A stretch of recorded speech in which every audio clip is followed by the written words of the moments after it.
Sir, தாவேகாவோட வேட்பாளர் பட்டியல் இன்னைக்கு தாவேகா தலைவர் விஜய் அவர்கள் அறிவிச்சிருக்காங்க. மற்ற கட்சிகளுக்கு டஃப் கொடுக்குமா சார் இந்த வேட்பாளர் பட்டியல்? இந்த வேட்பாளர் பட்டியலில் 214 வேட்பாளர்கள் போட்டது ஒரு சாதனை தான். விஜயகாந்த் ஜாதி கட்சியோட கூட்டணி இல்லைன்னு சொல்லிக்கிட்டு அவர் 214 வேட்பாளர் போட்டார். கமலஹாசன் வந்ததுமே மக்களவை தேர்தலில் அவர் 39 வேட்பாளர்கள் போட்டார். விஜயால மக்களவை தொகுதியில் வேட்பாளர் நிறுத்த வேண்டும் என்ற எண்ண ஓட்டம் இல்லாமல் சட்டமன்ற தேர்தலில் முதல்ல அவர் கூட்டணி ஆட்சியில் பங்குனாரு, யாரும் வரல.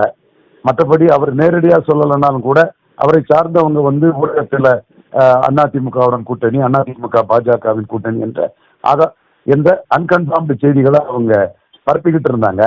இந்த சூழ்நிலை இப்பொழுது அவர் கூட்டணிக்கு யாரும் வராதனால தன் பலத்தை நிரூபிக்க அன்டெஸ்டட் நாட் ப்ரூவ்டு விஜய் 214 இடங்களில் வேட்பாளர் நிறுத்தியிருக்காரு. இது பாராட்டத்தக்கது, வரவேற்கத்தக்கது. 214 தொகுதியில் ஒருத்தர் வேட்பாளர் நிறுத்துவது என்பது சாதாரணமான விஷயம் இல்லை. என்றாலும் விஜயும் இதில் மிகுந்த சிரமங்களுக்கு இடையில் அதிமுக அதிருப்தியாளர்கள் செங்கோட்டையன், லோகேஷ், சுப்பிரமணியம், ஸ்ரீதர், ஸ்ரீதர் இவர்கள் போன்ற பலரையும், கடைசியாக அதிமுக அதிருப்தியாளர் ரெட்டியார்பட்டி நாராயணன் இடைத்தேர்தலில் நாங்குநேரியில் வெற்றி பெற்ற அதிமுக வேட்பாளர் நாங்குநேரி தொகுதி அமமுகவுக்கு கையளிக்கப்பட்டதால் அவரும் இங்கு வேட்பாளராக வந்திருக்கிறார். மற்றபடி அவருடைய வேட்பாளர்கள் இளைஞர்கள், சாதாரணமானவர்கள், அவர் மன்றத்தை சார்ந்தவர்கள் தான் வேட்பாளராக நிறுத்தப்பட்டிருக்கிறார்.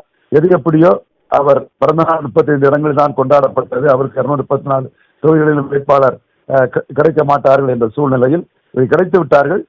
தகுதியான சக்தி வாய்ந்த வேட்பாளர்கள் என்றால் விஜயின் முகத்தை நம்பி நிற்கக்கூடிய சாதாரண வேட்பாளர்கள் தான். ஒரு சில செங்கோட்டையன், லோகேஷ் போன்றவர்களை தவிர்த்து, ரெட்டியார்பட்டி நாராயணன் போன்றவர்களை தவிர்த்து, மேலும் மண்டலத்தில் உள்ள பர்வேஷ் பிரபு போன்றவர்களை தவிர்த்து மற்ற வேட்பாளர்கள் விஜயை நம்பியே நிற்கக்கூடிய வேட்பாளராக களத்தில் நிற்கிறார்கள்.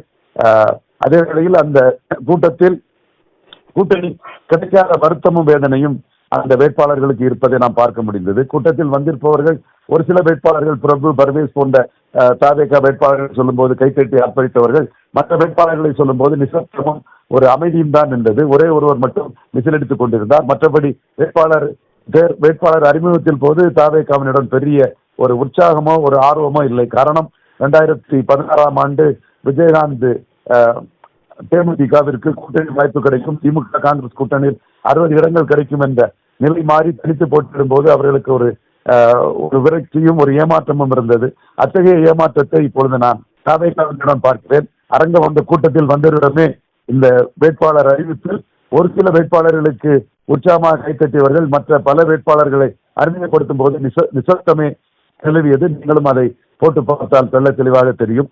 ஆக கூட்டணி வாய்ப்பு, தன் தலைமையில் கூட்டணி அல்லது தாங்கள் ஒரு கூட்டணியில் என்ற எதிர்பார்ப்பு பொய்ப்பித்து போகவே தனித்து போட்டியிட வேண்டிய நிர்பந்தம் 2021 அமமுக மாதிரியும் 2016 தேமுதிக மாதிரியும் ஒரு சூழ்நிலையில் அவர்களைப் போல் ஒரு ஏனோதான கூட்டணி அமைக்காமல் 214 வேட்பாளர் நிறுத்திருப்பது ஒரு பாராட்டத்தக்க அம்சமாகவே நான் பார்க்கிறேன். சார், விஜய் 2 தொகுதியில போட்டிடுறாரு, பெரம்பூர் மற்றும் திருச்சி கிழக்குல.